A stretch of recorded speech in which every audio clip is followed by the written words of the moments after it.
Hi, Jean Schnupp here. Welcome to another of the new Savvy Sightseer video vacation series. Today we are off to northern Italy. My first introduction to Italy was when I was 16, and it was not my favorite experience. It was one of 5 countries we toured in only 2 weeks. I didn't feel I got to know much of anything about any of the countries, nor the people or the culture.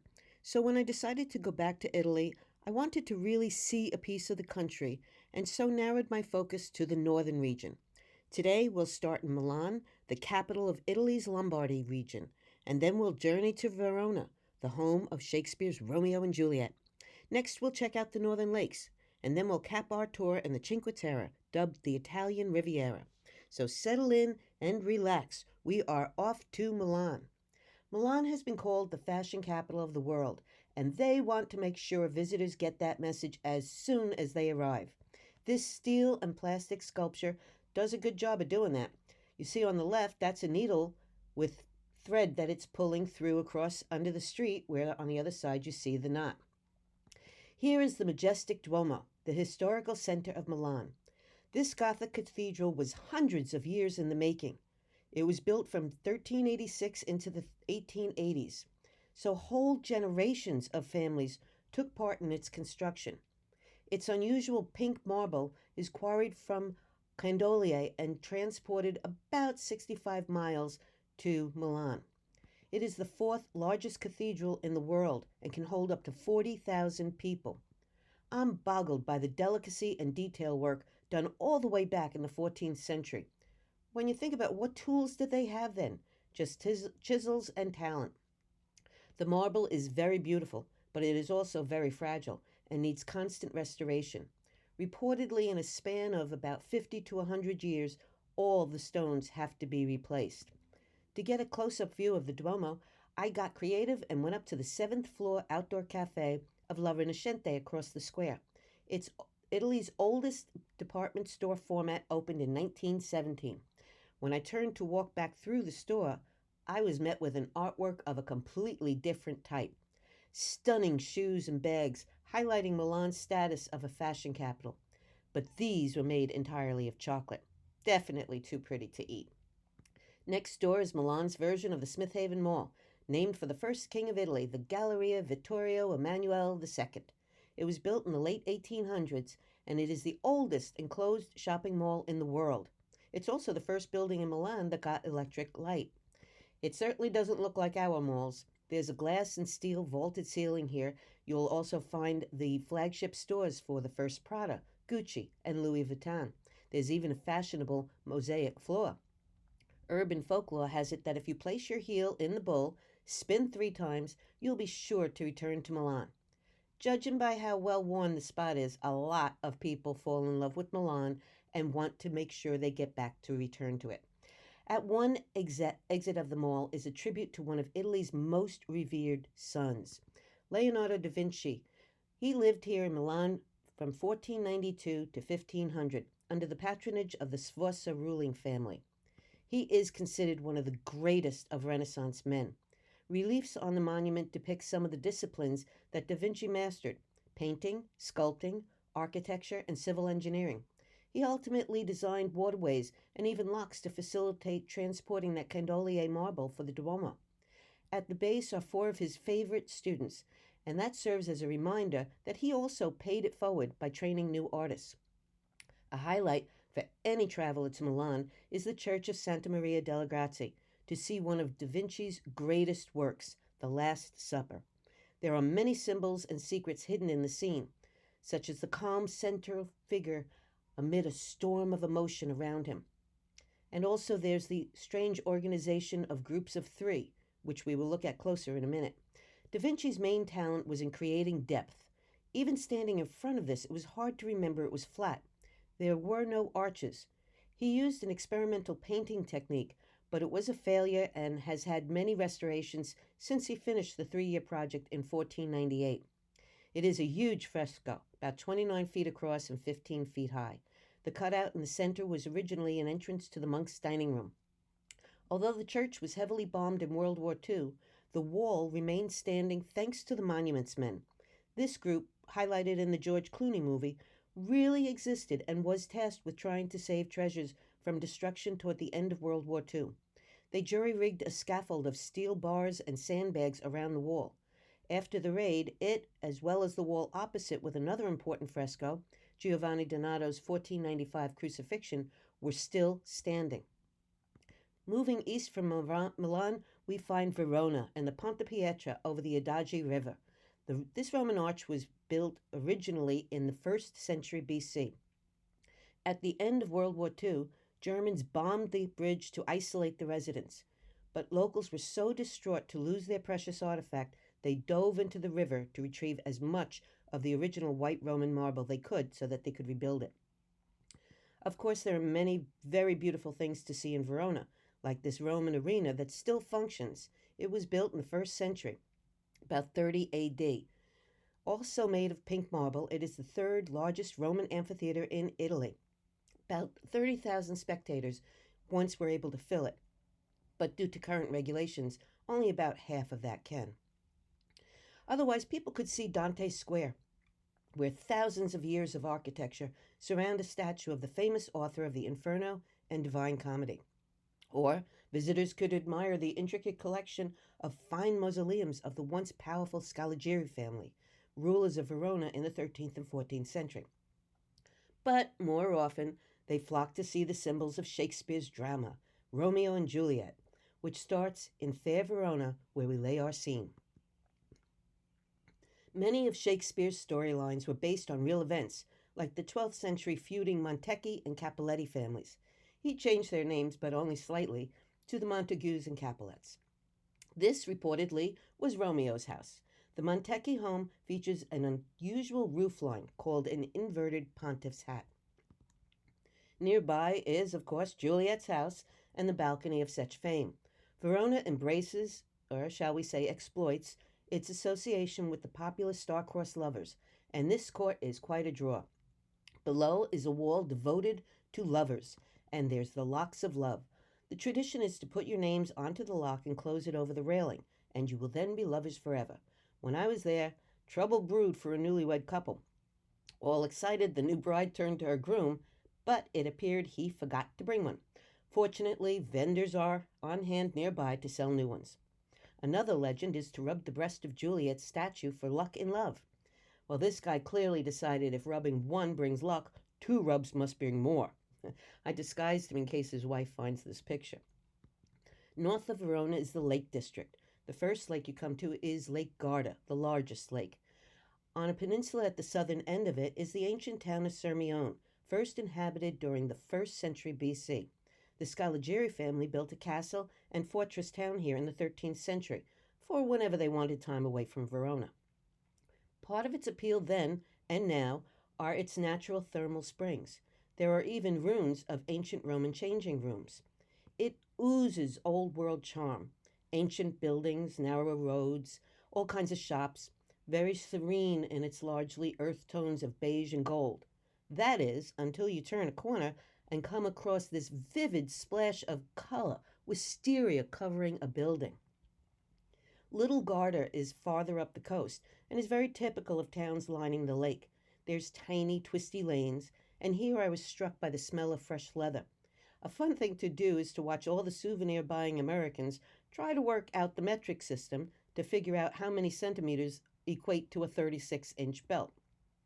A truly pretty lake, and one that is more familiar to Americans because of its famous resident, is Lake Como. George and Amal Clooney own a villa on the picturesque shore. Brad Pitt often stayed at the smaller cottage next door. To the left, you see a very common sight in this part of Italy, pencil pines, so nicknamed for their tall, narrow shape. Reportedly, George was recently offered $100 million for the villa he bought for only about $13 million in 2002.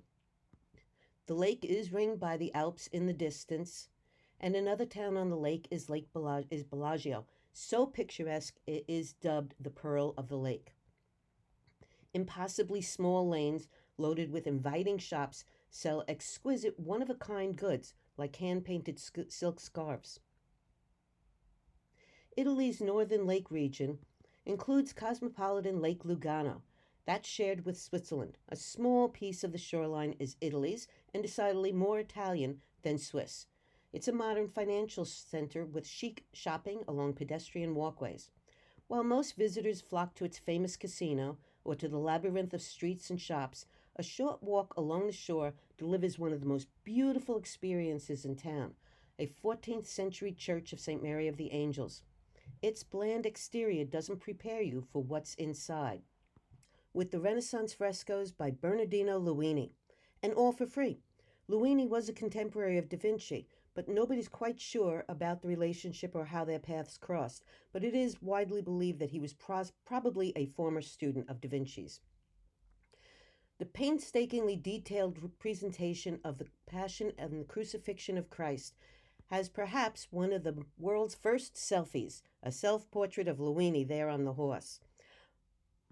Most fascinating is his markedly different take on the Last Supper. This was painted in 1529, long before Dan Brown's The Da Vinci Code questioned the participants' identity. Luini's work is separated into 3 panels because it had originally been on a wall of a monastery rectory and was painted around the support pillars. It was later moved to the vestibule of the church. There are some similarities with Da Vinci's masterpiece. For example, the groupings of 3 beyond the 3 separate panels. Here are the 2 for comparison. Da Vinci's is on top, Luini's is on bottom. In both, you have the center focusing on the Christ figure after telling the apostles that one of them will betray him. Like Da Vinci's, there is the calm against the animation, but there are some differences.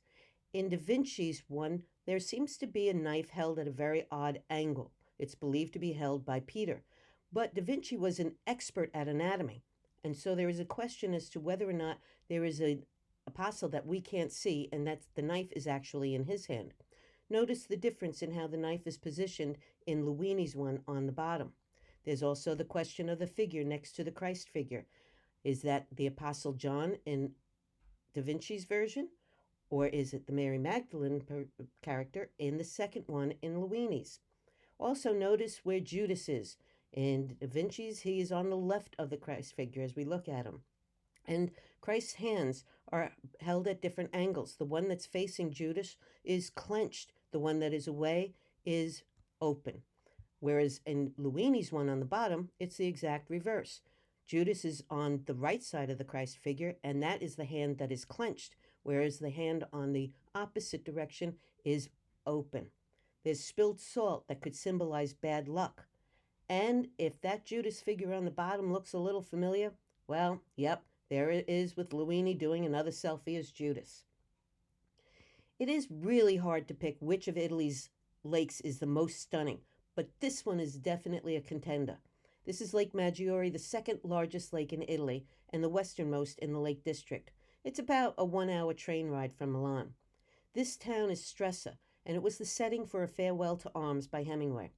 Its unique feature is a group of garden islands belonging to the Borromeo family, who are rich aristocrats. This family hit the trifecta of importance and are highly regarded in finance, politics, and religion. The closest of the family islands to Stresa is Isola Bella, which has been in the Borromeo family since the 1500s. It was built by bringing boats filled with soil. What had started as a concept of Count Carlo III's to have a small house with a delightful garden of citrus and flowers and a residence for the pleasure and recreation of his lady, the Countess Donna Isabella. It became under his successor Vitaliano VI an over-the-top summer home. Building started in 1630. Took about 40 years to finish. The front of it is designed as a prow of a ship at full sail. Vitaliano's vision was to build a showy pleasure palace, a playground for the many noble guests who would visit it. It was designed both to entertain as well as to demonstrate the money and power of the Borromeo family.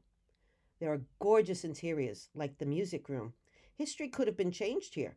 There was a peace conference in 1935 with Italy, Britain, and France, but they couldn't agree on how to control Hitler. Otherwise, they could have changed the course of the war. Outside is even more fantastic, with formal gardens. This was quite the hotspot on the aristocratic social circles. In 1797, Napoleon, tired of waiting for an invite, decided to invite himself. According to the current Principessa, the count at the time refused to receive him. In fact, they say he actually left the island, and in letters found from the estate's agent to the count, Napoleon and his entourage showed up and were evidently the house guests from hell. Napoleon, one to hold a grudge, later destroyed one of the Borromeo mainland palaces. It was an important one to the family. It was where one of the Carloses had been born. He was the nephew of Pope Pius IV, and himself went on to become the Archbishop of Milan, and later was made a saint in 1610. Along the way, he had sold the family title for charity. The title was later restored, and the family was then elevated to prince status, but essentially in name only. I loved this group of white peacocks that were allowed to roam freely on the grounds. The current head of the family is Vitaliano XI. He became the prince early in 2015 when his father died. The landing dock here has been pictured in recent years as the arrival spot for guests for his cousins' weddings. Although the island is generally accessible, it is still private and is closed to the public when the family wants it all to themselves for special events. It was the lavish reception venue when Countess Lavinia Borromeo married John Elkin in 2004. He was the Fiat chairman. And again, it was for her sister Mathilde when she married German Prince Antonius von Fürstenberg in 2011. And in the summer of 2015, it was used when Beatrice married Pierre, the grandson of Grace Kelly and the heir to the throne of Monaco. Talk about some power couples. The next island out is Isola Pescatore. This is basically a fisherman's island. Originally, it was designed as a rural retreat, and today is filled with delightful lakeside restaurants and a lot of souvenir shops. Isola Madre was designed originally as a garden getaway and stocked with exotic birds. The palace here predates Isola Bella by nearly 100 years, and the wedding church here can be used only by the Borromeo family. Across the lake from these is Verona and the 40-acre Villa Taranto Botanical Gardens. A Scottish captain wanted to create the most impressive botanical gardens in the world, and he realized his native Scotland wasn't exactly the place for it. So he came here and bought 100 acres of land in 1931. When done, he donated the property to the Italian state, but it was as a living trust, so he lived there until he died in 1964. The villa is now used as government offices, but the gardens are open to the public. And he had succeeded in establishing amazing gardens. There are over 80,000 blooming plants, lotus flowers, azaleas, hydrangeas, water lilies, and rare botanical selections. It was designed for symmetry. Could I have had a better day to take this particular picture? And, of course, for beauty and for peace. Our last stop today is about a 3-hour train ride south of Milan to the Cinque Terre, also known as the Italian Riviera. These are 5 fishing villages, basically that were lost in time because they were so isolated. Originally, the main access was only by boat, but that was not easy for each of the villages. Eventually, a train tunnel was blasted through the mountains to connect the villages. Tourists flocked to see the quaint towns, and fortunately, city officials realized the value of keeping them as natural as possible and not giving in to commercialization. So now, it's popular to take the train and stop at each village along the way, with the first being Monterosa. This is famous for its pesto, wine, and olive oil. It's also the only one with a natural sandy beach, and so is the most accessible by boat. Next comes Vernazza. This was badly hit in a flood of 2011. Rain and mud poured down from the hills and filled the street you see in front of you. We're going to skip the third one for now and go on to Monterosa. I enjoyed the view until I zeroed in on what was happening on the cliff in front of me, rock diving into what appeared to be very shallow waters. The last little town is Rio Magiari.